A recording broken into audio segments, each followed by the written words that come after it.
All right, so I wanted to go over an interview that I had with a local news reporter last year, a little over a year ago. The volume on it is a little hard to discern, but I'll try to make it as loud as possible. Could SmartTV be putting your personal information at risk? And News 10's Andrew Banas joins us live from the alert desk with the answer. Andrew. Yeah, John, imagine you're sitting at home with your family watching a movie on Netflix while you guys are enjoying the time together. A hacker is secretly breaking into your online accounts, stealing your information. It's all around us every day. Technology can be many things. Helpful. It's good and useful in many ways. Or overwhelming. It's crazy. That's really about all I can say. Crazy. For some, it's downright intimidating. Very scary. But one thing we can all agree on It's everywhere. As you just can't get away from it. Meet Michael Cook. He's the manager at the Computer Answer Store in Clifton Park. He's seen it all, but lately there's a new problem, and it's a serious one. Online hackers not using your computer to access your information, but instead using your smart TV. We get a lot of people that come in here that, for lack of a better term, have gotten mauled by someone online. And it's not just televisions that have online apps already built in, but even streaming devices like Fire Sticks can put your personal info at risk. The worst part is many don't realize they are vulnerable until it's too late. There's scam artists and hackers all around the world that are just rejoicing at this. So what are some tips? Well, Cook suggests using only secure and protected Wi-Fi connections, ones that require passwords. Also, stay up to date on security upgrades. Those are updated frequently to stay ahead of the bad guys who want your money. It's advice Robert Jordan plans to follow when it comes to his technology. You can be happy to go lucky one day, and the next day you can be completely wiped out. And another tip, disconnect your smart TV from the internet when it's not in use. That gives hackers less opportunities to access your information. Reporting from the alert desk, Andrew Banas, News 10, ABC. Thanks so much, Andrew. We'll do it 11. All right, 11. so let me talk about what Mr. Banas had reported that day. A lot of what he said was helpful, but it didn't get to the root of the problem. And the root of the problem is that you need to update the firmware on your devices. What I mean by that is you need to make sure that when you're buying a TV from Walmart, or Best Buy, or anywhere on the internet, that it's coming from not only a trusted source, but like when you buy something, like let's say you bought it from Craigslist or something, how do you know that the person that is selling you the TV doesn't care about how much the TV costs because they hacked the firmware on it? And that's the problem that I see a lot of these distributors not go over. Or I'll give you an example. Linus Sebastian from Linus Tech Tips. I don't have a problem with him personally. I think that he's doing a great job running his company. However, there's a lot of things that I have a big issue with. One of those things is when he sponsors some of these TVs from companies that are overseas, that have been found to be guilty of installing this bad firmware on a device and then selling it to companies like Walmart and Amazon and things of that nature, even Best Buy. And nobody thinks, hey, let's update the firmware to make sure that there isn't anything malicious on there, you know? And unfortunately, I won't speculate as to the involvement that I feel that perhaps maybe people in the government may not want people to know about that, or companies where it can be very easy for a company to make a backhand deal with Vizio or LG or Sanyo or Panasonic or etc. and so forth. When you're buying internally from the USA, it's still just as probable that you might be getting a TV or a device with firmware that is exploiting you on a constant basis. However, I'd say the lesser of the two evils is probably to stay American. That way, you know, when you explain to people how these companies like let you down, and you try to explain to them that, hey, look, I had this TV forever. I used Netflix on it, and Netflix had my credit card information on it because it bills me every month. But then you suddenly see a charge for like $900 out of, like, I don't know, China or Tokyo or just anywhere, really. Anywhere that's not like within your local municipality or town or whatever. Well, that's called identity theft. And what Andrew Banas was talking about in that video is a manner of very clever thieves being able to log into your device and shadow your credit card entry. So what I mean is that, this. When you buy a TV from Walmart and you do not know what I know or what other people like myself knows, you don't even think to install updated firmware on your TV. It's just a fact of life. People do not make an effort to update firmware as often as they should, because guess what? Doesn't matter what kind of software you have on that device. Doesn't matter if it's the most secure software available on the internet, but if your phone or your laptop or your server or your router or your switches or your TVs or your Wi-Fi access points / routers, if any one of those devices is compromised, the software that you're paying for is totally useless. Why do I say that? Well, because guess what?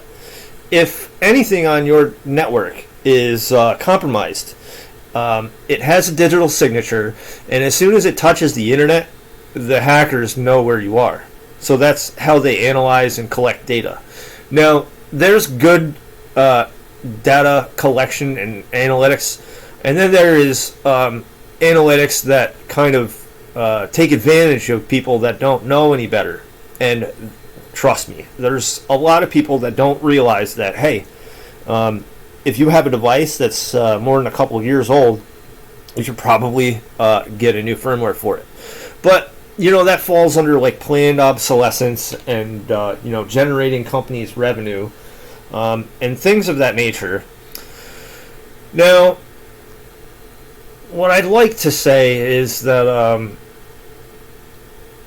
I like being able to provide the benefit of a doubt that, you know, there are companies out there that are trying to do the good things, but unfortunately I've seen a lot of things that have gone terribly wrong for some people, and a lot of times people don't even know that it's happening to them, or they don't know what happened to them. And I was seeing that a lot when I was working, when I was managing the store in Clifton Park, the computer answer shop there.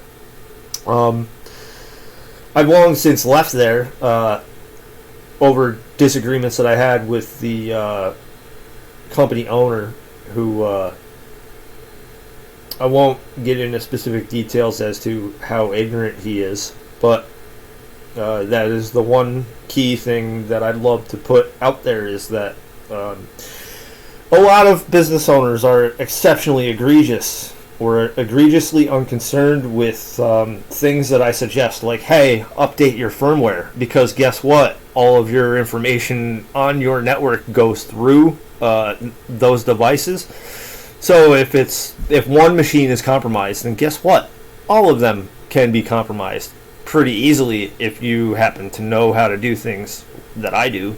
The problem is that I know those things. I don't use them to do terrible things, and I'm trying to educate people on what the problem really is. Because as helpful as Mr. Banas and News Channel 10 wanted to be with that interview, I tried to follow up with the gentleman, and I was ignored. And that is the thing that I've noticed about news companies and organizations, is that they won't explicitly state how bad the problem really is. And then also, the very end of that, let me replay this. Your smart TV from the internet when it's not in use, that gives hackers less opportunities to access your information. Well, that's incorrect. You can disconnect it from the network if you want to, but even if you disable the Wi-Fi on your TV, the hackers can still re-engage it. Pretty scary, isn't it? Now, I mean, you have to have quite a bit of luck to be able to do that, but your TV could be off.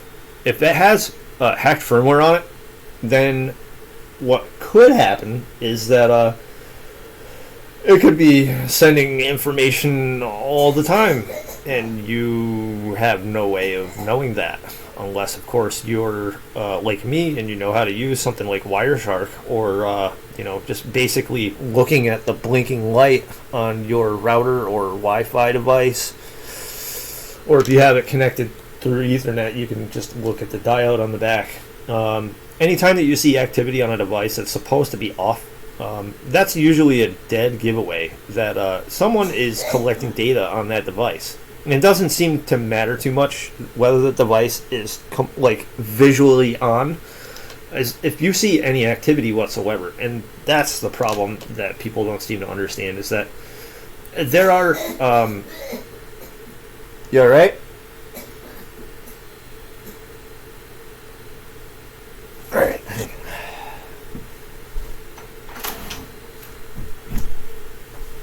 That is the problem that people seem to not really take too seriously. And how does this have anything to do with programming and PowerShell in general?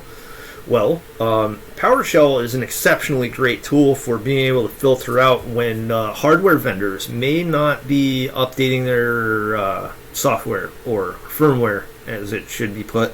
And you can have all of the software on your device working correctly, and you could buy something like LastPass or what was it called,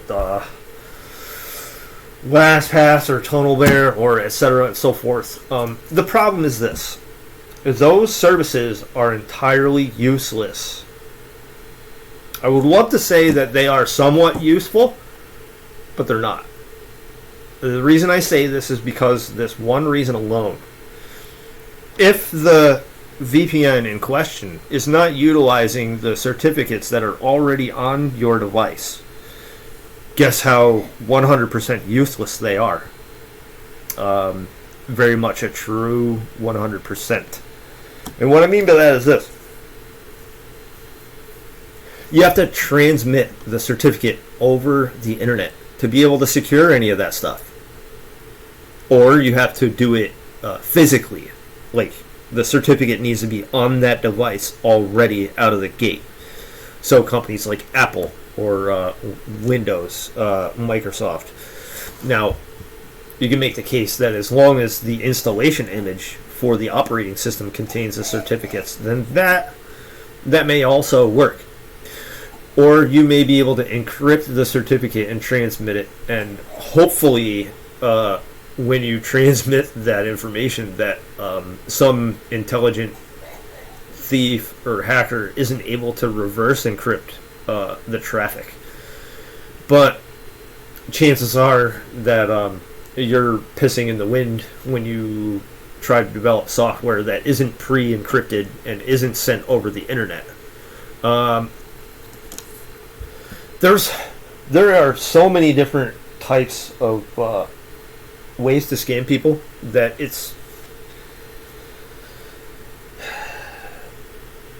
it leads me to realizing that malice may be difficult to explain, but it also has an incredibly simple answer. Money. Money makes people do some pretty terrible things. So if you sell someone a device, you get money right up front for something that you put together. So let's say that this laptop that I have, it costs ASUS like maybe $75 to make this thing, and they sold it at Best Buy for $600. Well, ASUS didn't sell it for that much. They had a deal with Best Buy where they sold it for $250, and then Best Buy makes $350 off of a $75 device. So Best Buy they do make more out of that sale, but they also have a lot more overhead in terms of, having to purchase a storefront or this, that, or the other thing. Usually Best Buy doesn't own the property that the store exists on. Usually it's rented or leased, and leases tend to be quite expensive. Whereas like Asus, they own the property that the factories are on, or they also own the shipping departments or what have you. What I'm getting at is this: if Asus feels like they're not making enough money off of the sale, then what they could do is they could easily just say, hey, look, we don't really care about the upfront cost, and here's why. Because when people use our devices, we can just copy everything on their device that's sent and received. Software companies have caught on to that, and that's why you'll see like massive efforts by Microsoft or other companies that kind of try to update your drivers and software and libraries and kernels and assemblies and things of that nature. These things are constantly updated, and I would say that it might even feel like a futile effort on their end, because it seems like it's a never-ending thing. I can tell you right now that so long as people have a desire to earn money more than to help people, that type of evil will continue to exist.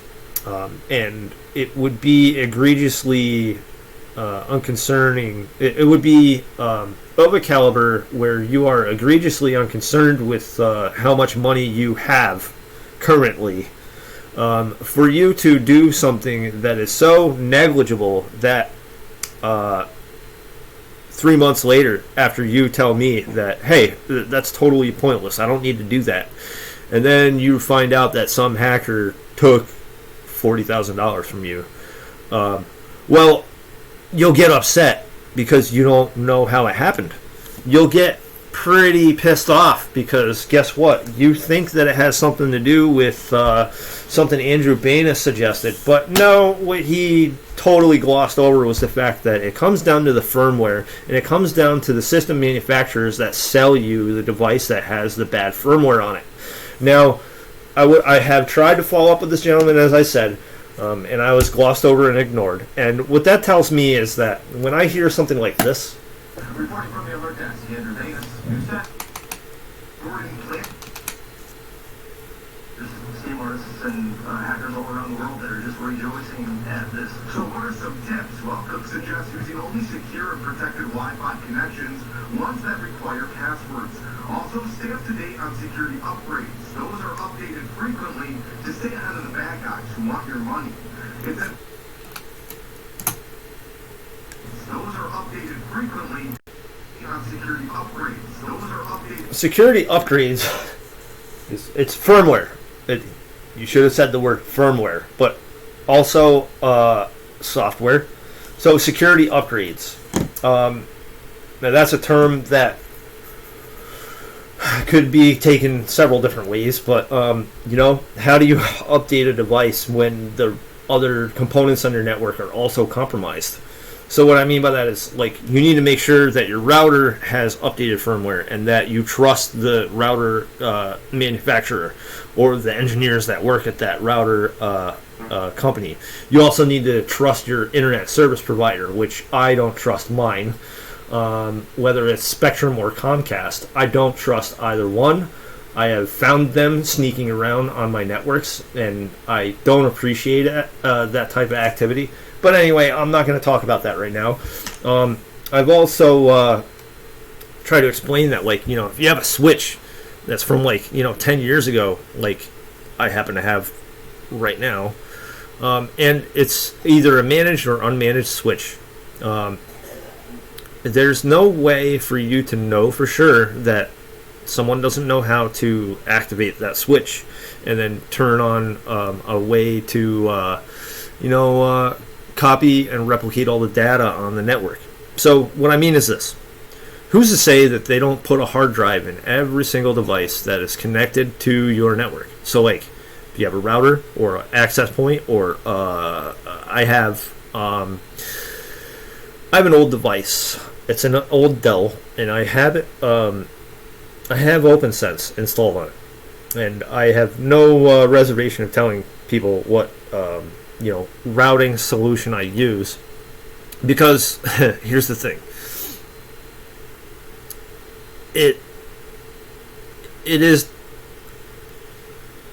There's a community that helps develop the firmware for it on a constant basis. So like, you could use something like Ruckus or Cisco, and I have no objection to using those. And I trust Cisco a hell of a lot more than I do other companies, but their devices cost a lot of money, and there's no guarantee that those devices don't get hacked either. There's a very long list of potential vulnerabilities that exist on a network that software alone won't be able to address. Now, here's what I mean. When I install Microsoft Windows, which I have, as you can see, I have Windows Server 2016 installed, and I have been thinking about upgrading it to 2019. So I've been playing around with it with my VM machine here. Actually, I don't have Hyper-V installed right now. I'm working on the scripts right now to kind of rebuild my server environment. Whether it's one computer or it's multiple, it won't make any difference. It'll all populate correctly and automatically. But that alone is not enough to protect the device or the data that's transmitted. Because here's what I mean. All it really takes is someone to know how to hack that switch and to put the equivalent of a hard drive somewhere on the network. And what I mean by that is, all it really takes is like a thumb drive. That's it. You could reconstruct gigabytes worth of data with a 8 megabyte cache. That's how processors work. However, you need to have either a lot of luck, a lot of tools, or a lot of knowledge, or in some cases a lot of money, to be able to reproduce all of the data that exists in a network or is transmitted or goes through a specific chip on a drive controller. So the people that work at the New York State Police, they work with electronics that they can reproduce all of the data ever recorded to a hard drive. Ever. They have the equipment to do that. I have spoken with a gentleman, I can't remember his name. I'd have to research it, but there's this gentleman out there who has these videos about how to perform data recovery. And save my data or data. Man, I really want to remember. Oh, hold on a second. Why don't I look through my email here? I don't like pulling up my personal email, but whatevs.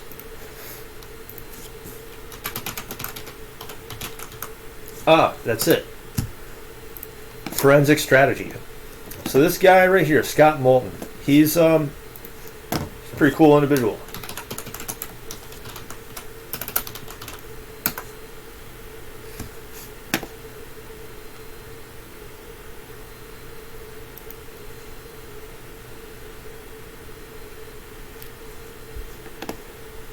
So, this guy right here talks about how to recover data from a hard drive.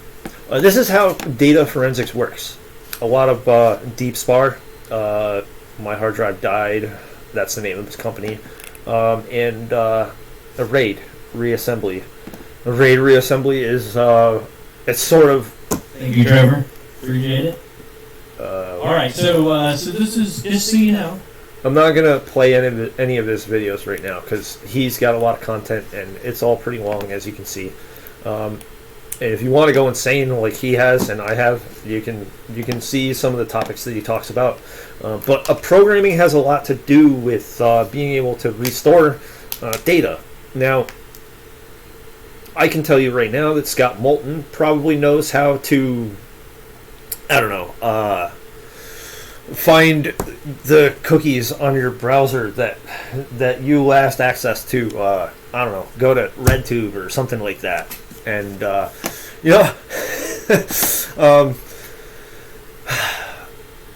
I'm not saying that, like, he goes and looks for that stuff, but I'm sure he sees it and he's like, facepalm.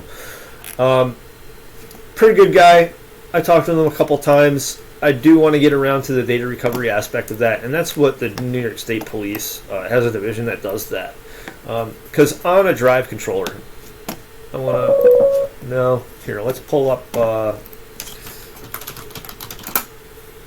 drive controller so you can see what I'm talking about. No, that's not what I wanted to do.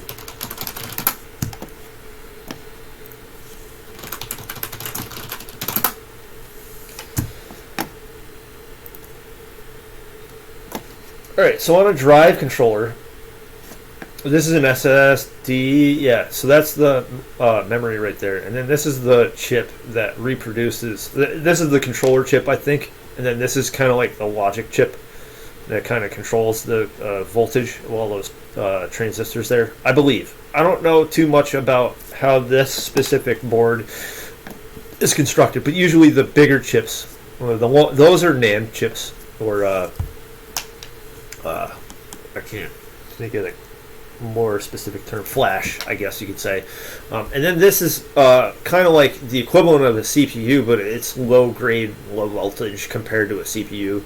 And it might get like warm, but it won't get like red hot and burn itself out like a CPU would. So that's why a CPU needs a cooler on it, but these don't. These are low level firmware. And what these chips do is they save all the data to this, but you can still reproduce the data with that and the rest of the chips on here. And as long as you have something on this that contains the blueprints to how all this writes to that, then you don't even really necessarily need this to reconstruct the data. I may be wrong about that, but I'm fairly certain that you don't need the actual data to be on this to recover it. Same thing goes with let's see here, hard drive platters. So some of Scott's other videos talk about how disk platters work. Now, disk platters work in the same way that an array does, like a mathematical programming array. When you split the data, you then have much faster access to pick and choose what data you want, or to reconstruct, or whatever, what have you. The problem is this: everybody relies on these devices to save their data, and for the most part, I think the industry does a great job. But who's to say that Western Digital doesn't have a backhand deal with Microsoft or Amazon or what have you, to analyze the data and then to make market analysis on the future. So I'm not saying that everybody that works at these companies are bad people. I'm not saying that. But what I'm saying is that they could be doing these things, and there's every indication that says that these companies are more than likely perpetuating their fortunes because of these devices, and because nobody seems to question, the intentions of the people at their company. Who's to say that they don't know how to change people's perception, much like the news does? What I mean by that is this: all these devices that you're looking at, they're modules, much like how PowerShell utilizes modules. And if the input of a module says, okay, I want to do this. I want to extract an archive. I want to use this function here, and then I want to return that. Well, who's to say that one of the functions in the device or in the logic in that right there doesn't send information somewhere else on the internet or stores it somewhere on your computer so that when you then reconnect to the internet, then it sends it to somebody, an organization like the NSA. I can tell you that happens on a daily basis, and nobody seems to question it. Not enough, anyway. And the difficulty that I've been finding over the last several months is trying to explain to people that it's happening. Nobody seems to believe me. And though, like, Andrew Banas might have an interview with me over the security of the TVs. It was a tantalizing story, but it's not addressing the root cause of the problem. And let me explain what it means to change the narrative of the story that you're reporting here. Frequently, to stay ahead of the bad guys who want your money. It's advice Robert Jordan plans to follow when it comes to his technology. You can be happy-go-lucky one day, and the next day you can be completely wiped out.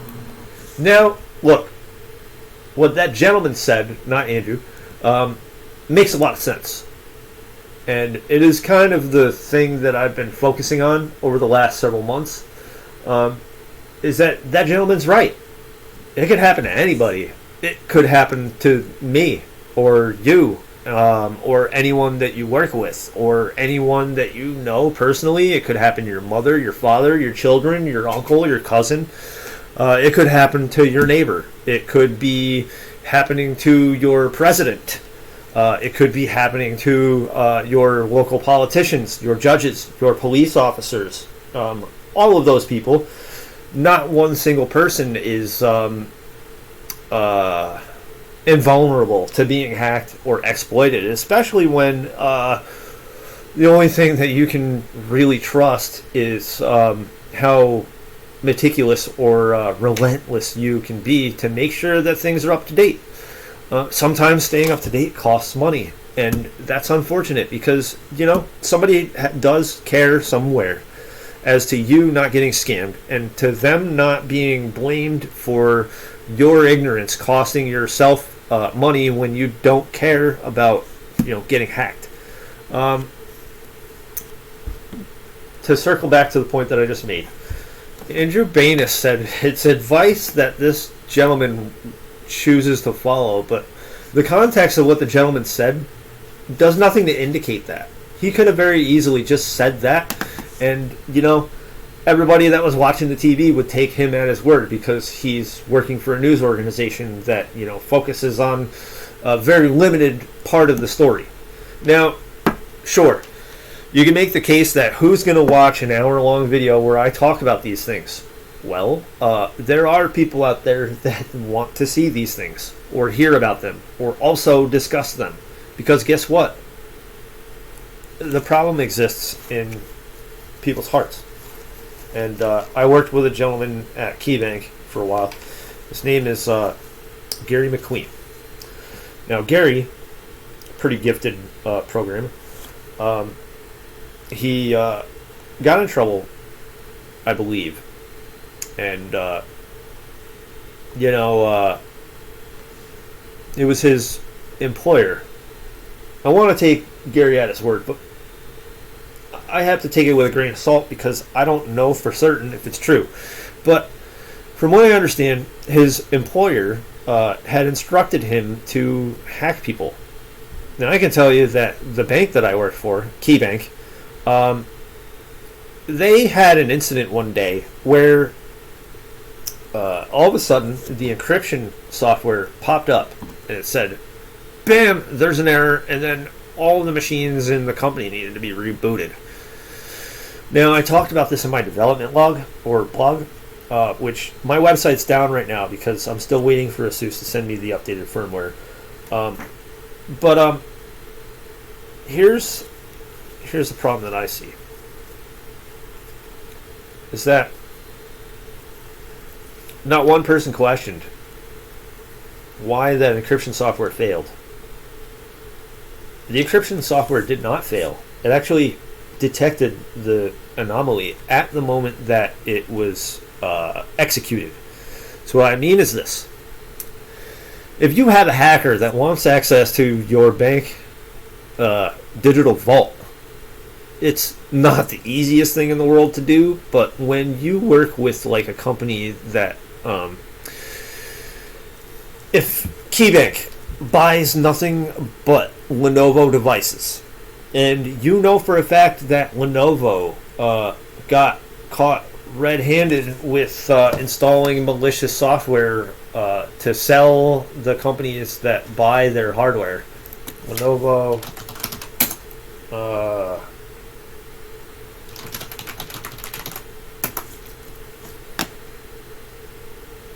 I can't remember. Yeah, this is it right here. Well, this is like the second or third incident for Lenovo. It all comes down to these little CVEs here. Critical vulnerability and exposure. That's what CVE stands for. And there are a lot of these on a daily basis. And some of them don't get detected for a long time. Now, when you stay attached to a community that is very highly concerned with CVEs, like Cisco or OpenSense or what have you, well, you have a much smaller chance of being blindsided because you're working with people that also care that you're not hacked or strong-armed into spending money, and that whatever you're working on isn't being copied by somebody that has access, like the hardware manufacturers, or like in Lenovo's case, they use AMD and Intel. I can tell you that Intel has a history of being able to hack you.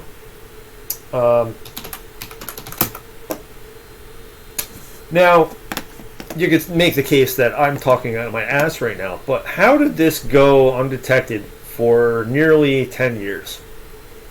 Well, I will tell you. It is because Intel is very good at silencing evidence of its criminal activities. There's no other way to put it. When it's a business that performs illegal activities, such as insider trading, corporate espionage, shadowing, surveillance, harassment, basically playing God. Well, it comes down to the fact that at the heart of this device that you're looking at right here is a Core i7, which Intel could charge whatever the hell they want for it as long as they have no competition. And when AMD was down and out for almost like a decade, that's exactly what they did. Now that Zen has come around, the fortunes and tables have turned.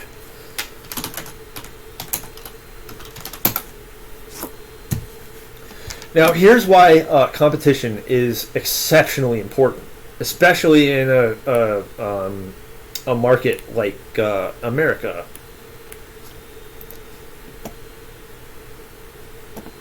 And I could pull up like the 10-year history of this stuff, and maybe it started out with like a discussion about PowerShell, but now it's talking more about security engineering, and it's also involving business and logic with being able to generate revenue.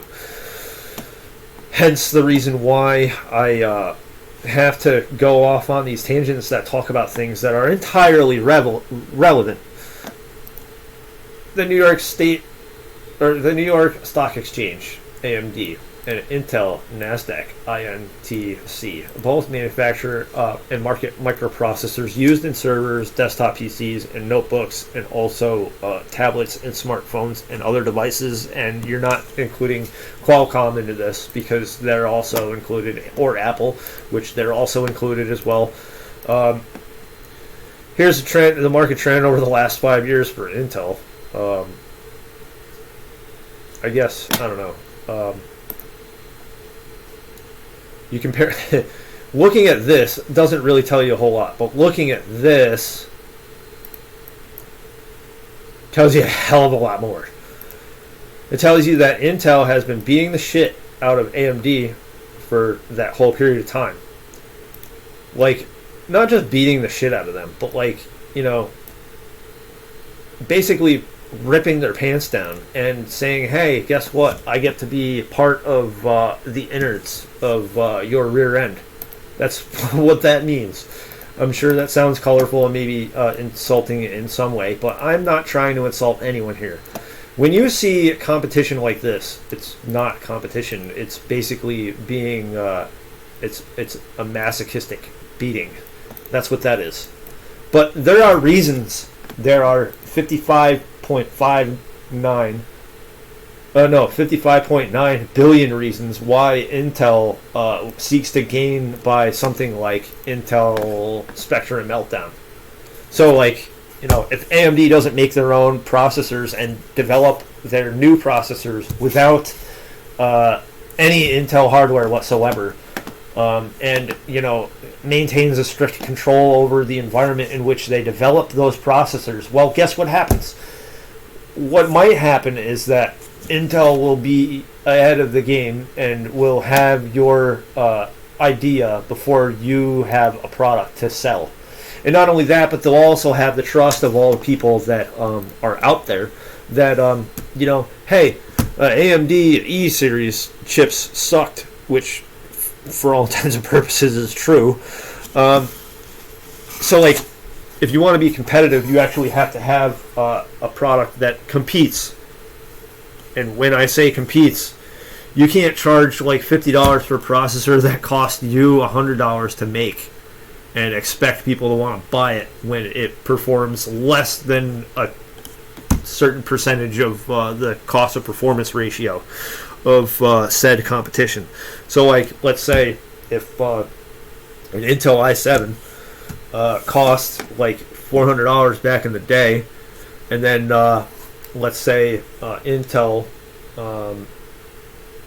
if you were to compare an Intel i7 versus an AMD E100 series, you have to look at various different applications or benchmarks, which is what Linus Sebastian does with Linus Tech Tips. And I feel like he has kind of lost his way in terms of being able to benchmark things and show you why things are important or why the cost of performance ratio matters.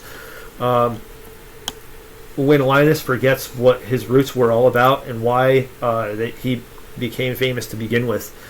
And, you know, nobody focuses on why companies like Intel let their consumers down. There's two ways to explain malice. There's Meltdown Inspector, and then there's $13.99 for this laptop that may very well remove $40,000 from your account. And you won't even know how it happened because guess what? You trust Intel because you paid them that amount of money and you didn't know that this was going on for 10 years. So that's what I mean, is that you have no earthly idea if that device of yours that you do all of your work on, it's forwarding that information to some other company that made that damn thing. And, you know, to have a benefit of the doubt is, it means that you trust people and take them at their word. And let me tell you one thing about trusting people and taking them at their word. If they lie to you, then you have no way of knowing that someone that is telling the truth, that, you know, has nowhere near as much money as that company does, that they've done something illegal to screw you over. You won't believe the person telling the truth, the whole truth, and nothing but the truth. So help them God. Who you'll believe is someone that you know, has worked so hard to develop the net worth of this company, Intel, and you have a situation where it's like this. That's the truth right there, and the truth hurts. Is that there is 95% of the revenue for that industry, and then there's 5% of that revenue right there. Or maybe it's 10%. 90% right there, and then 10% there. Now, AMD, I have nothing against AMD. I fully support AMD. I fully support the Malta factory that's 10 miles up the road from me. I have fully supported AMD since day one. Well, I mean, since I, started doing all this back in 2001 officially. In fact, I would go so far as to say that I even supported Cyrix back in the day. We used to have these computer fairs at Hudson Valley Community College, and my friend's father, Alex Flipsack and Mike Flipsack, they would tell me about these places, and they would bring me. And these places were pretty cool back in the day. I haven't gone in a while, but these computer fairs, you'd walk around, you'd see all these booths that had like graphics cards or processors or this or that or the other thing. But I didn't really know too much about technology then. I knew that if I spent money there, then I was making a compromise. I didn't know what a Cyrix processor was, but it sounded like it was faster because it said, hey, this processor is 400 megahertz, and Intel only has a processor that's 200 megahertz, or maybe it's 400 megahertz, but it's twice as much. So buy this.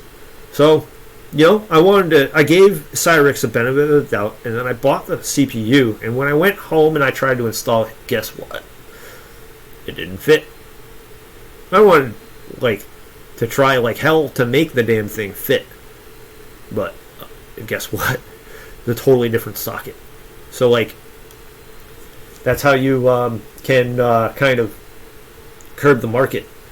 AMD and Intel could very well easily work together and make CPUs that fit the same socket so that you never actually have to replace the motherboard. But guess what?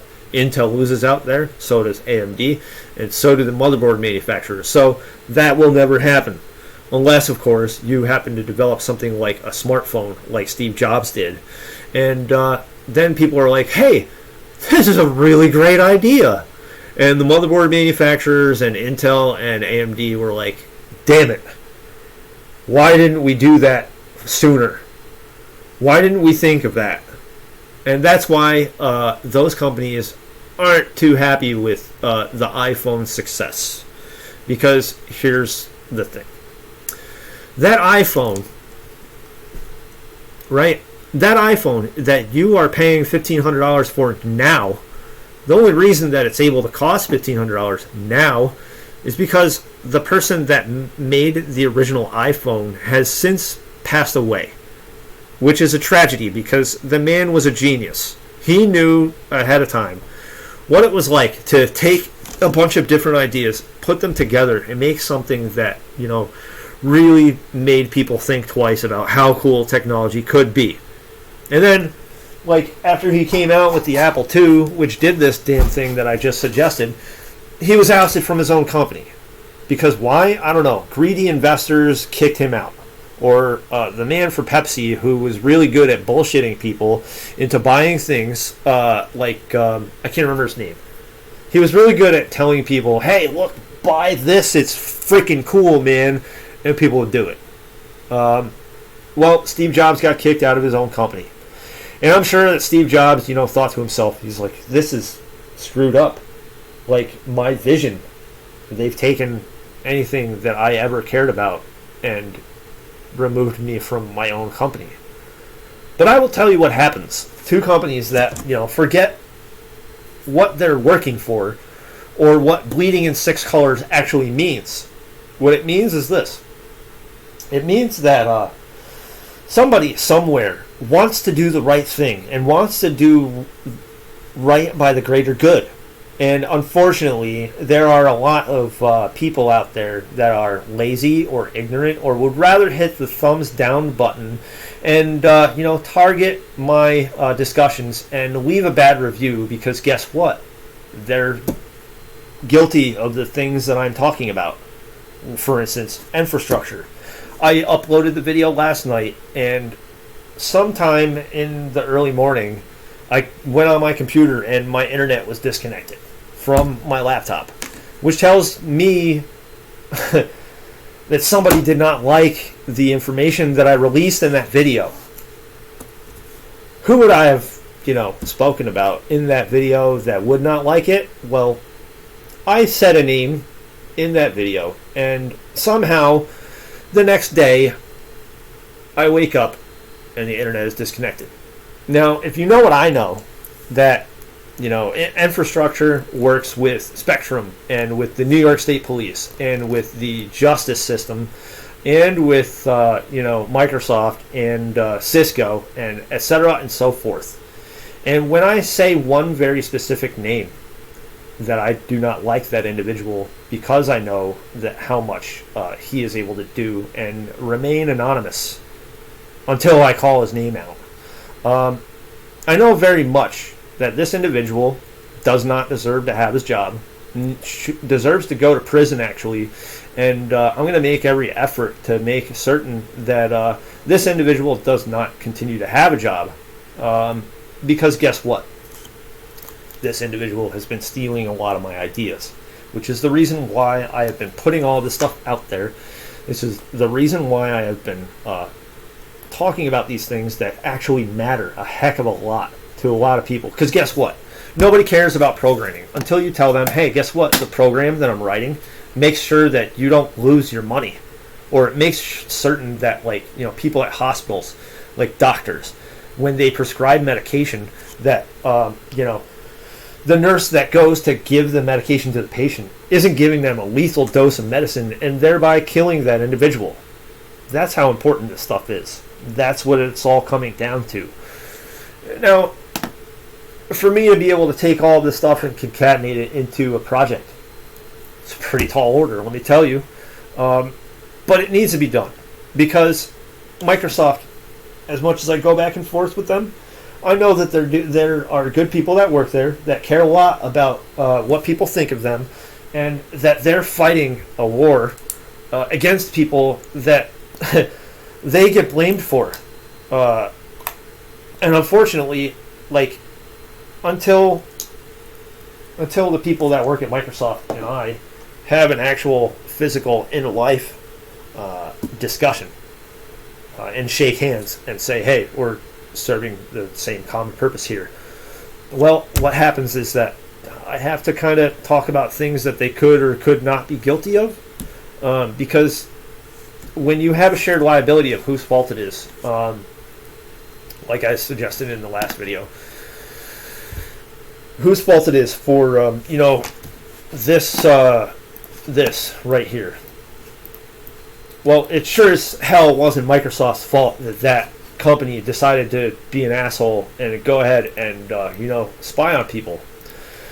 It sure as hell wasn't AMD's fault either, even though they're getting at least up until this year they were getting something crammed up their rear end unwillingly, and you see that battle taking place on these stock exchanges. And what got me into all this was, all this stuff is connected. And when I try to explain this stuff to people and they don't have the patience to listen to me talk about this stuff, they don't care. And that's the reason why this is incredibly difficult to tell people about and to educate them that all these things that I talk about, they're entirely relevant and they are all entirely related. Now, look, as far as literally looking at the code and how does all of this help Microsoft or any individual stay protected or secure, it comes down to this. This is a delivery system that is also seeking to reduce the amount of time needed to audit the electronics on a device or on a network, and then also to take 20 gigabytes worth of data and to cram it into as small of a footprint as possible, which is exactly what an image is, what exists on a CD. I did work for a tax auditor about 7 months ago, and he had... If I start talking about this, then people are really going to wake up.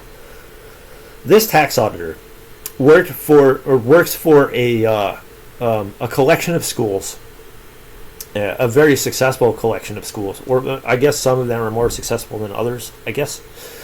But this man is responsible for,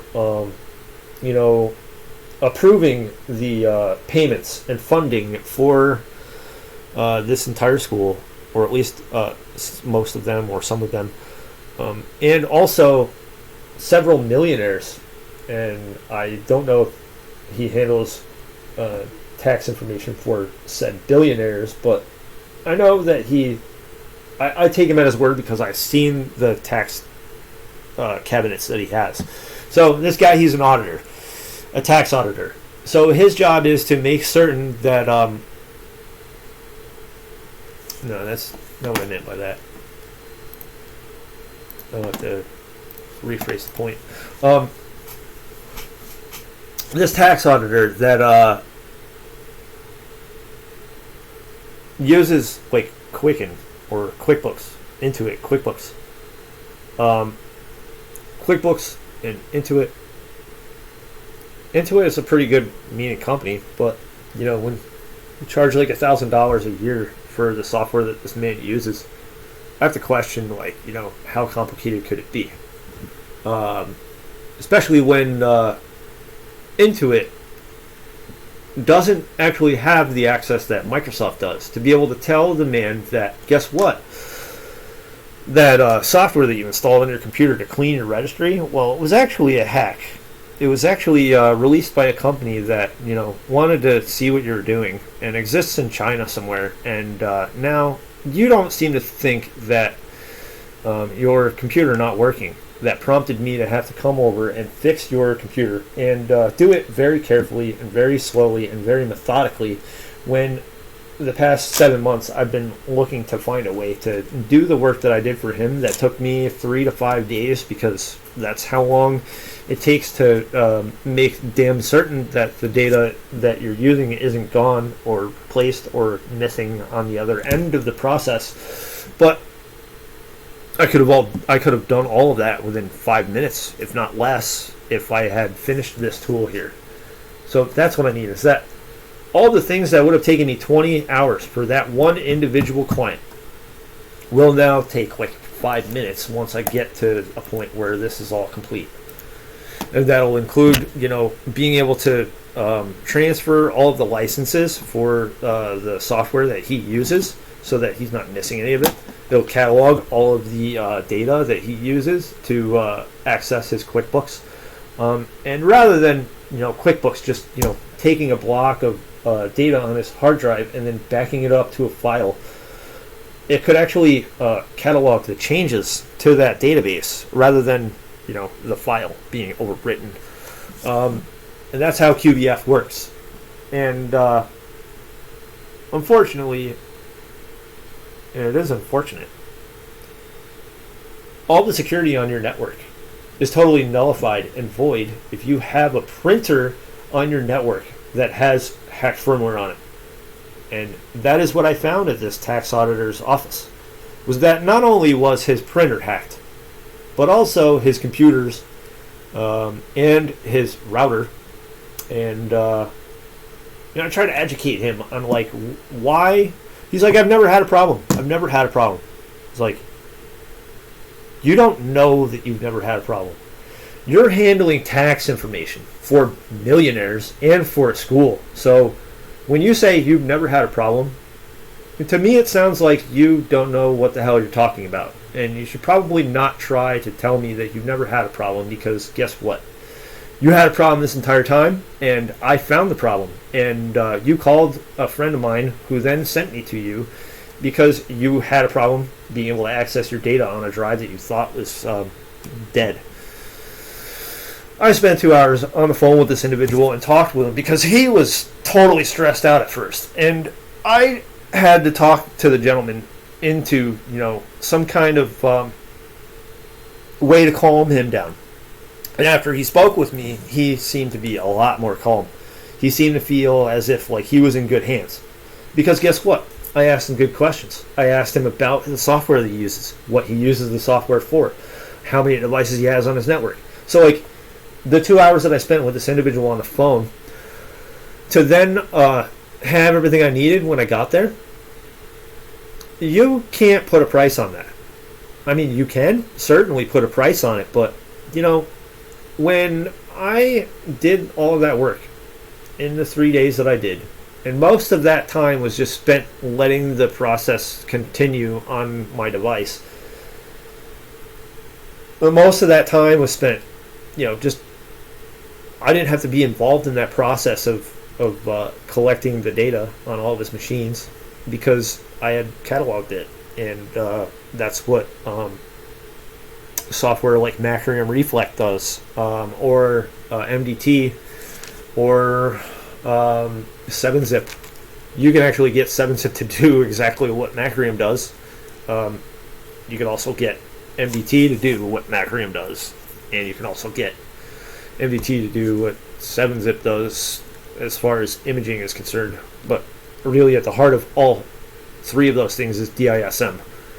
Now, I've said before, I think that DISM and 7-Zip are two totally different programs, but they work in a similar manner. So like if you take 7-Zip and you open a WIN file, you'll be able to see what's in there. You'll be able to see what's in that file. It's almost like it's an ISO. And I don't yet know enough about application development to tell you that the programs that you use to burn disks, that when you're burning a disk nowadays, burning a disk is just making an ISO file. So like you could use image burn, this program right here.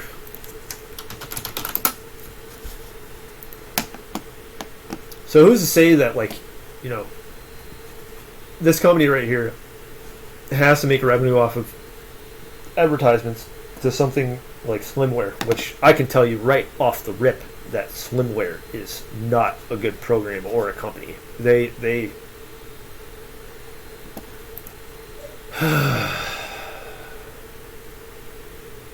this is where I start to get pretty winded with my explanations.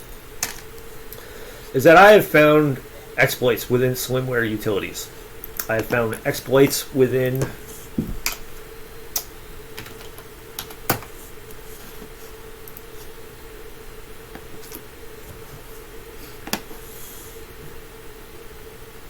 so I had this excuse me. I have found exploits on CPU ID. I emailed them. They never emailed me back because, hey, guess what? They didn't care. They didn't care about the fact that the advertisements that they have on the website lead to people getting hacked. So, like, anybody that comes to this website knows that this is a pretty good, useful tool, and it is. But the problem is, like, how do you support something that's so well-meaning? Well, you have to jump into, like, a little bit of evil, which is advertisements. I don't know what the hell Asana is. Based on what it looks like in the ad, it looks like it's some kind of RMM or whatever. But yeah, there is no community. There's really no community resource for firmware. So I went to Chocolatey a while back, and I was looking for a utility that actually catalogs the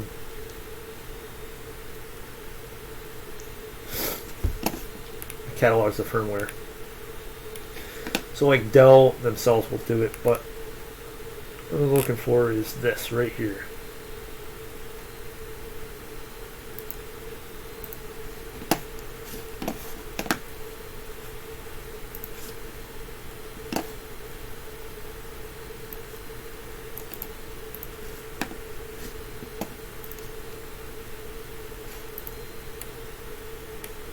So here's what I mean by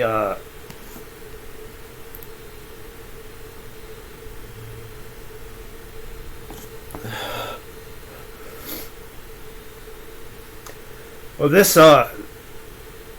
is a well-built site, but if I were to judge a company I've never heard of a day in my life on the way their website looks or whether it's there or not, well, what happens is I'm giving that company a benefit of the doubt, and I could go ahead and use this software that they have here, and I'm not going to do that right now. I might at some point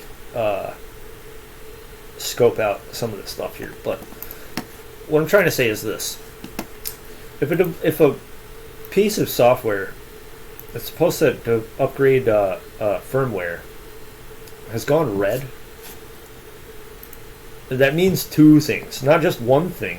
It doesn't just mean that it was not popular or that it failed the audit that Chocolatey passed through it, but that it could mean that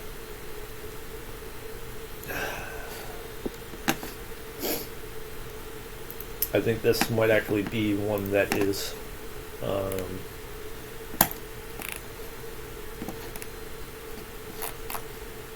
let's see.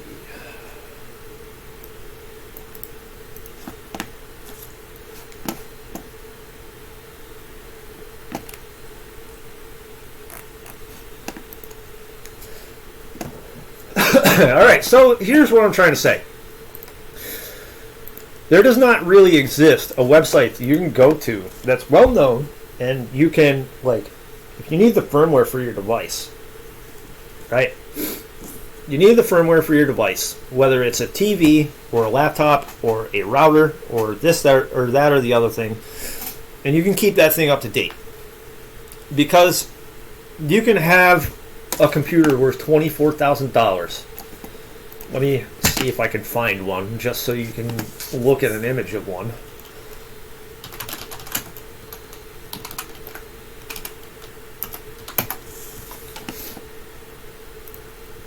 Of course, why not? Let's look at Linus's video here.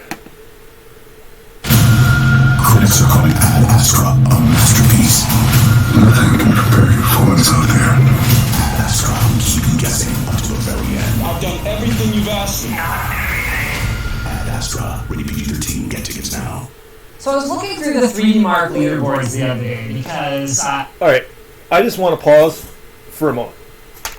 I have nothing against Linus Sebastian. I just think that the way he does business and the way he responds to people like me that try to tell him, hey, look, the thing that you're promoting is actually like hacking and scamming people. So you might want to not continue to ban me from your own forum for trying to focus on this project, which is what happened about like 5 or 6 months ago. And I tried to explain to people what was going on, how all the things that I talked about were relevant. I've since pulled the video that I spent talking about his privacy policy, but whatever. What I want to look at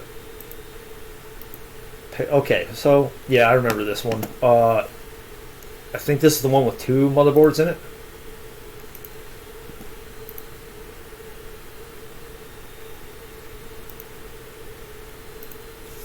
It didn't have 2 motherboards in that picture, but I think this is the one with, I want to see the actual computer, Linus.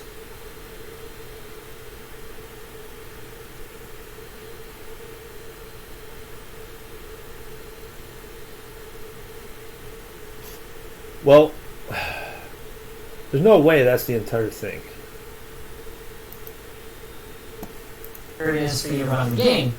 Alright, so what those right there are a couple of high-end Xeon processors, and I think that they are. Pretty sure that they are. And those are all NVIDIA Teslas, I think. But anyway, those... it's a $40,000 computer, but most of the money is right on those cards there. So, like, what you have is this company right there, Intel. That company, same company. And then this company right here, all the same company. Intel and NVIDIA aren't the same company, but... they were both beating the crap out of Intel or AMD for like X amount of time. AMD actually had the upper hand over NVIDIA. I want to say around like 6 or 7 years ago, but then I don't know. AMD like didn't realize that their cards got exceptionally hot and drew a lot more power, and NVIDIA somehow found a way to cheat their way into advancing over AMD, which is a sad state of affairs. Is that it's pretty easy for a company that, you know, to lie to you and say, hey, that's exactly what happened to AMD. Is that, like, they had better cards out, but people were still buying more NVIDIA cards because guess what? They did the same tactic that Intel does, where they slandered their competition and basically manipulated who bought what from their company. When you do things like that, it should be against the law, and in some cases, it does end up being proven, and companies like Intel will have the thing that happened in the EU in 2009. This.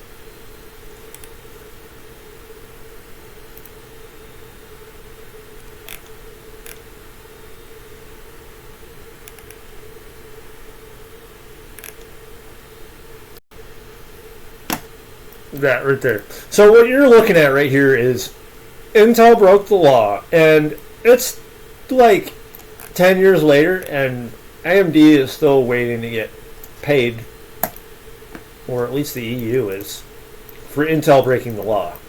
So yeah, we broke the law, but you know, we object because you misspelled a word in this 10,000 page report. That's how much money Intel has. They have so much money that they could go ahead and do this bullshit right here, because there's no other word for it. That's BS right there. I'm sorry if I'm coming across a little bit like adamant about this, but that is how deeply buried the infections are. It's in all of the existing infrastructure that exists. It's in the infrastructure of your hearts and your minds. It is in the infrastructure of the way things are. It is the eternal war between these two numbers right here. I have to bring in a bit of mathematics and spirituality here, but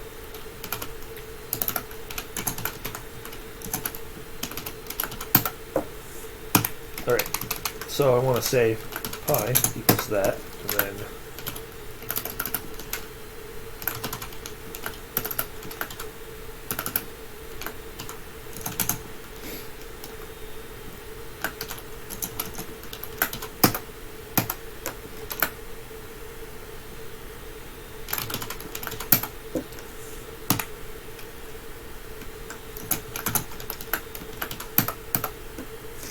okay, so it returns the value of 10 because guess what? The number cuts off at there and it rounds up. But that is not the true number right there. So, yes, everything will be true up until that point. But no, at some point, the number is not correct anymore. At some point, the details are so minute that you have to like round up or round down. And these two numbers right here never equal 10. You can say 10 minus pi is that, and then you can say pi is that. But if you actually attempt to use the correct full number, which you can't, your computer will freeze because the last value of pi is infinity. It is a non-repeating, non-terminating irrational number, which means that it's actually dual exceptional. It's an irrational number that never repeats itself, which technically means it's not even irrational. Now, look. That is the war between good and evil. That's what that is.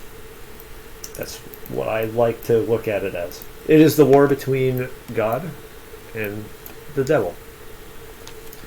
It is also the war between right and wrong. It is also the war between greed and selflessness.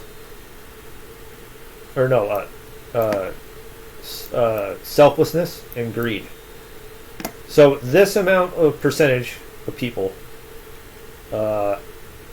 seem to believe in terrible things, or do terrible things, or they may do some good things, but if at the end of the day they're subjective to the value of that number right there, it means that like all of these numbers don't matter, and all of these numbers don't matter, because guess what? Because this was rounded up, then they're on this side of the equation, and as long as this side is rounded down, then you never actually get the true answer.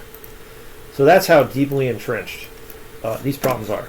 If you want to sit there and tell me that this has nothing to do with that, or with that, or with that being $10,000, that being like, I don't know, $5,000 or whatever the hell it is, this computer doesn't look like it costs $40,000. No, what it looks like is a couple of overpriced processors and 4 overly expensive graphics cards because NVIDIA had the market by the balls.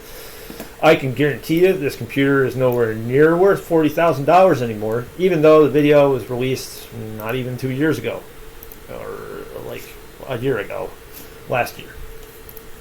Here's why.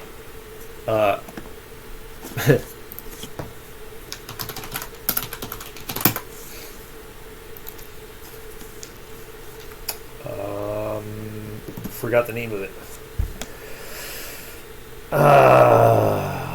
What's the...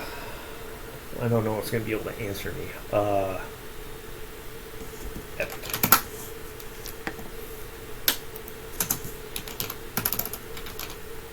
Oh, it's with a Y. Alright.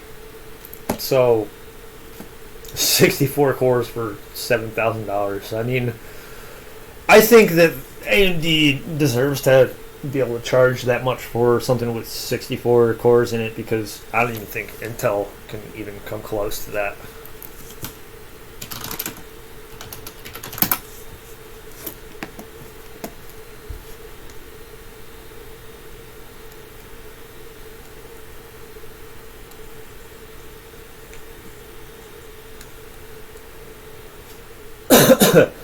So I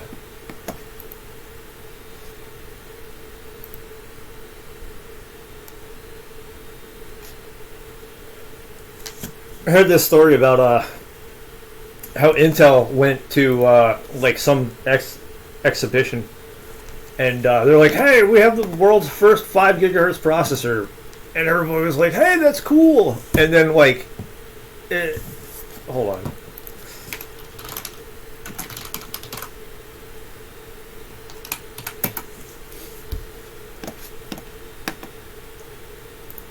This thing, right?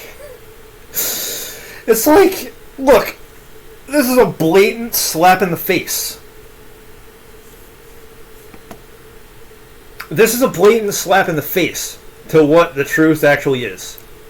It says to me that Intel is a bunch of crooks, and I want to use the F word to carry the point across, but that is exactly what that means. Is that Intel will go so far as to say, hey, guess what? We made something that's 5 gigahertz and it runs on air. Except guess what? There's an industrial chiller attached to the damn thing that you said was run by air. So you know what that means? It means that you're very good at selling bullshit.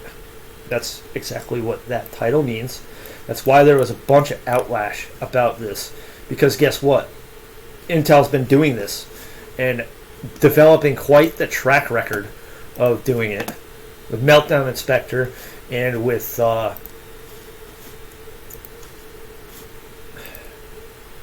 this being entirely related. There's no accident here that Intel got charged with an antitrust fine, and that AMD has been getting their rear end invaded on a seemingly daily basis since then, and then that this company is hacking people, or at least they developed a CPU or a product that was allowing them to hack people. The bottom line is this: Intel was playing God for a while, and now what you're seeing is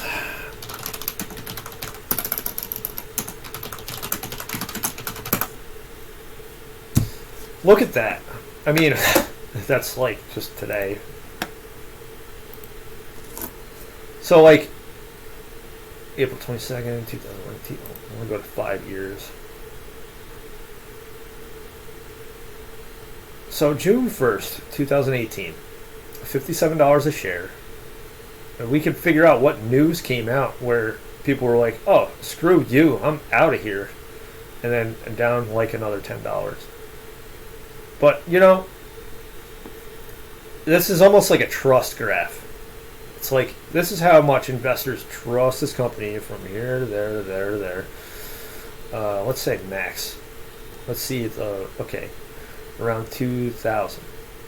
And I like this about Google, that the widget that comes up by default allows you to do this.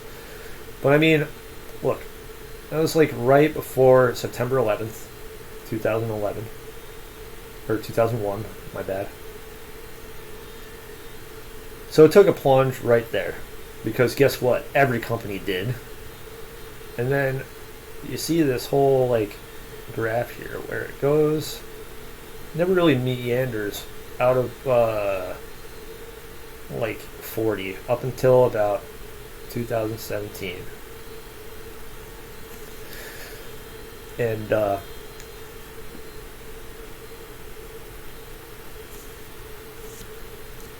January 16th, 2009, which was about the date that that ruling happened.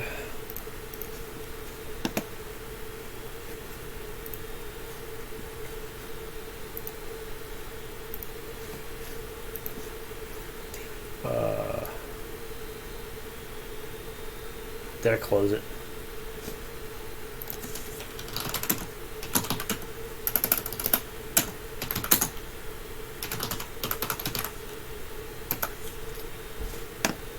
I want to see something from like 2009.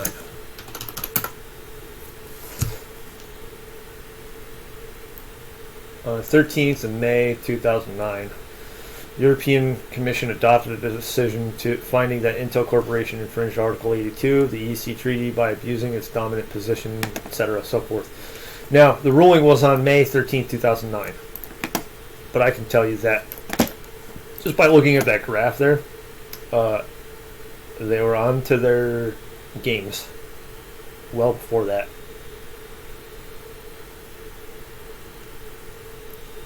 Like, that whole period of time, the EU did not trust them at all. Now, things are at now, and I'm also going to look up AMD. That's one day. I'm not going to figure things out on a day here. But as you can see, AMD is being competitive again. If you look back here, it was $1.83 a share. I told people at Computer Answers to invest in AMD stock price, but as you can see right here, AMD was barely holding on. And you know what, like, allowed this company to survive that whole period of time was they made consoles for the PS4 and for the Xbox. Now, since the release of Zen, because they were building hype right about then, and then bam, they announced a release date and showed some promising benchmarks and things of that nature. But seems like these people were the people that gave them bad reviews initially weren't seeing the fact that like Intel was playing puppet master with everybody, hand puppets. Intel was the hand and everybody was the puppet. And as soon as AMD finally came out, because I can tell you that whole period of time right there, they were definitely working on a way to combat what Intel, the network of scametry that Intel had built. Because here's the bottom line. And AMD had their ass wiped all over the pavement, or their rear end ground against the pavement for that whole period of time. That's what that graph actually means right there. But this right here is all resultant of Zen. Zen had a development process that had to occur off books, and everybody that worked on it had to be told that if they released any information that wasn't from their PR department, that those people would not only be fired, but they would go to prison. Because they knew very well what Intel was doing. They knew damn well what they were doing, because guess what? They also make microprocessors for desktops. Now, there's a case to be made here that, Intel would never do such a thing. Intel is a great company. I mean, Intel makes the best processors. They're the fastest. They're the most reliable. They don't do any of the stuff that you said, Michael Cook. So I don't think you know what you're talking about. Even though I did see this video of you managing a computer shop, talking about security and things of that nature, and even though the news likes to change the narrative of the story, like they'll say, oh, it's advice that this person will take, except the thing that the person said in the clip that this person highlighted when editing this video does not indicate anything that he said last at all. That's sort of how Intel sells itself, is like this. It's like, hey, here's a problem. Here's a bunch of points that are very biased and not taking both sides into consideration. And then, guess what? When you watch this and you're not as educated as someone like me, and you don't care about these graphs here, and you don't make an effort to understand things like this, or things like this, like here's a great tool, here's how the tool manages to stay in business, here is a great idea, here is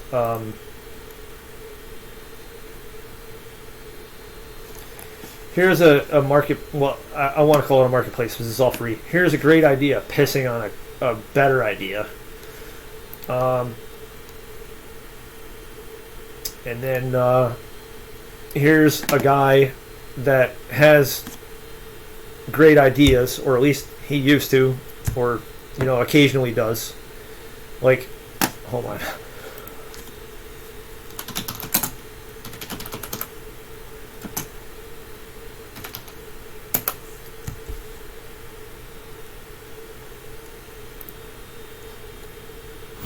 I think this is for the Intel one.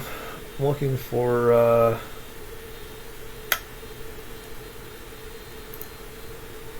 this one right here. Everyone in your family is different. That's why Verizon lets everyone mix and match different unlimited plans, so you only pay for what you need. Switch now to Verizon. New plans start at just $35. That's our lowest price for unlimited ever. The network more people rely on gives you more.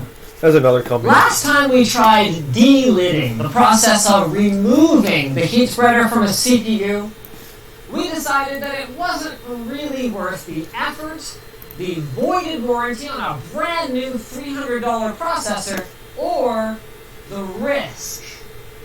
But it has since come to our attention that while X-Acto knives are a fun, if not dangerous tool for delidding, there is a much better way to go about it. So then, with the Der Bauer delidding tools... Alright, so Der Bauer, just in case you don't know who he is.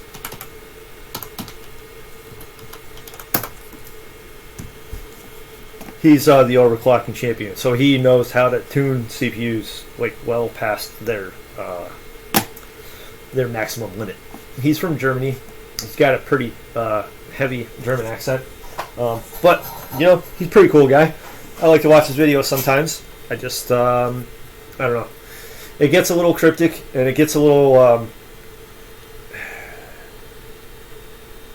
for someone like him to focus on what he does, and for anyone who works at like a CPU company, they're going to enjoy watching the material he goes over. Much in the same manner that a lot of the topics that I talk about are intriguing to other security analysts like myself, or security engineers like myself, or other application developers. I realize I'm talking about a lot of subjects here because it involves business, and it involves privacy and security, and it involves things like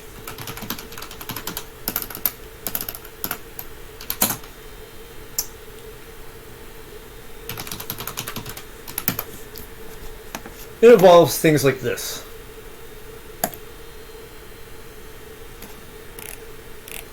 Now, I can tell you without even reading this, here's the facts you need to know about Cambridge Analytica.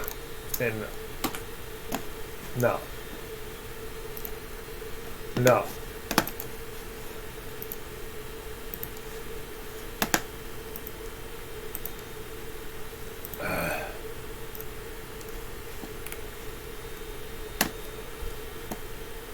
That's a good way to skate your way around having a pop-up that comes up and says, hey, sign in or purchase this. It doesn't always work, but whatever.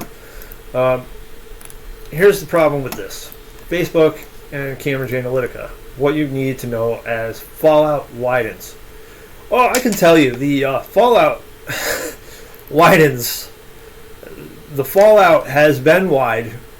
It's just nobody understands what that term actually means, or like how everything that I've been doing in the past 11 months now, since I opened my company, or registered with the Department of State.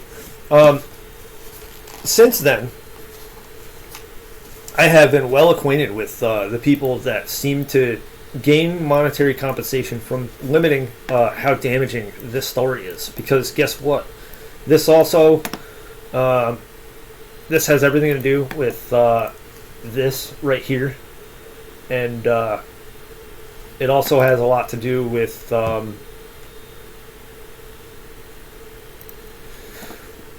I'm not going to go into all the details here, but look, if Facebook leaks well over 50 million user accounts, and you go to a website and it says, hey, log in with Facebook. So I can go to a bank right now and just sign in with my Facebook account or whatever. Bottom line is this. There's a lot of aspects to security that get glossed over when people don't care about these things, or start to put two and two together and then, make a video like I have just now. So, like, I applaud Mr. Banas suggesting that, smart TVs are the reason why people are getting hacked. But the problem is much larger than that. This is just one little problem in a whole array of problems, and it is very difficult to discern when a company is bullshitting you or is actually selling you something or providing you something for free because they care about you not getting scammed or ripped off. There are a lot more people that seem to have everything to gain by limiting what I have to say, what I talk about, and say that I go on all these tangents that don't circle around to any meaningful point, except they do. It's just that when you're glancing at the comments and you see someone say that, you'll see that because it takes a lot less time than spending an hour and 34 minutes listening to me talk about something that isn't exceptionally important, and why all this stuff it matters, and it's coherent. Unfortunately, there are many people out there that will go ahead and hit the thumbs down button on a video where I am looking to combat the scam artists all the way around the world that rejoice at the fact that you believe what Andrew Banas said because you were watching the TV. You believe what the government said when they said, hey, we need to find Osama bin Laden. I can tell you, it wasn't Osama bin Laden that masterminded those attacks. I don't like talking about it because guess what? You know, who was responsible for that has the ability to hit the thumbs down button. Pay more people to hit the thumbs down button, so that the people that I am trying to help don't care about anything that's in this video. And that's the state of affairs that we live in today. And hence the reason why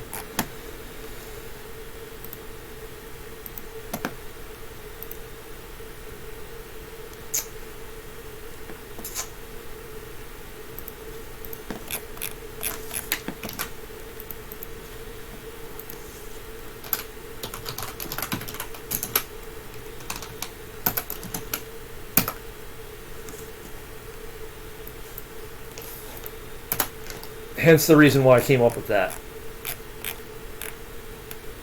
Beginning of the fight against technological tyranny and cyber criminal activities. This is the state of affairs that we live in right now. Is that could very well be the government. That, you know, a lot of people in the government say, hey, look, this guy coming out of left field, and seems to be, very adamant about providing security. So what we'll do is we'll, censor all of the attempts that he makes to try to educate people on the problem. And we'll go so far as to, say something that kind of throws people off of a tangent that, hey, this has nothing to do with PowerShell in this video that you were talking about, where you went on 10 different tangents that were all relevant, but that whole point becomes overridden when somebody says, hey, this video sucks.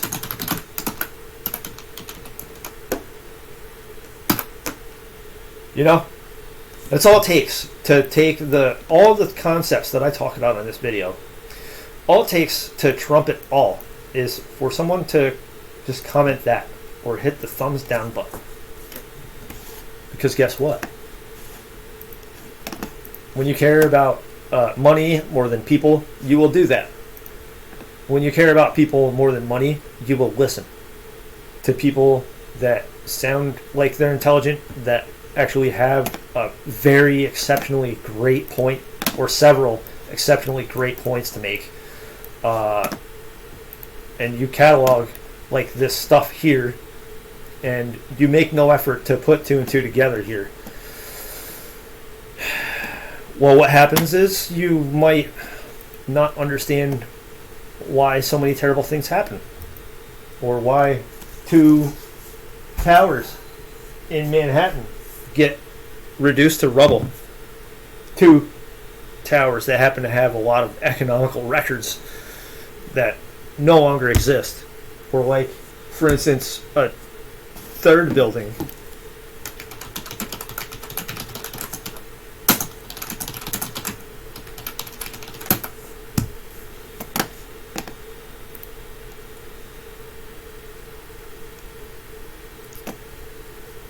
the structure was not damaged by debris. No, what happened was that was controlled demolition. Well, I think this is the new one, the original one. That one right there.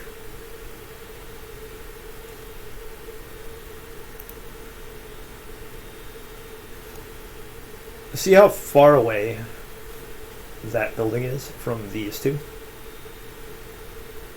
How you would have to be pretty stupid to think that any debris collapsed this building and not that building, or that building, or that building, or that building, or any of the other buildings around the buildings that collapsed. So it makes sense that that building might have collapsed also, but it makes zero freaking sense that that building also collapsed when, guess what? This one's still here, this one's still here, and, I try to tell people, it's like, you can argue all you want about facts, but when you actually apply science and reconstruct events in a similar manner to forensic investigators like Scott Moulton, And you know, programmatical engineers like myself, or I don't know, I can't really think of anybody that kind of does what I'm doing now. But you know, when you put two and two together and you expect people to take you at your word, things like this happen, where these buildings no longer exist, and nobody knows why. Nobody knows why that building fell, except, oh, debris. Right. So, whoever wrote this entire article on Wikipedia,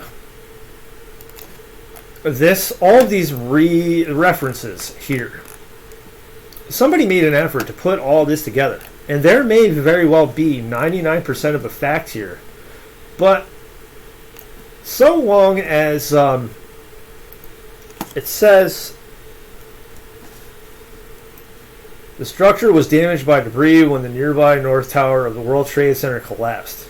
Oh, you mean basically what I'm referring to is what I showed you here. Where is it?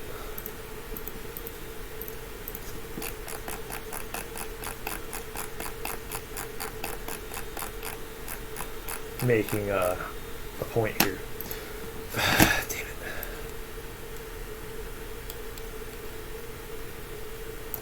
Okay, so what you're seeing is that 99% of that article may have been correct, but one very small critical piece of information that could determine whether the rest of the number is true or false, it was rounded up. And you're not given an actual true number, because guess what? You can't explain the rest of that number, because it goes on and on and on and on and on and on and on and on.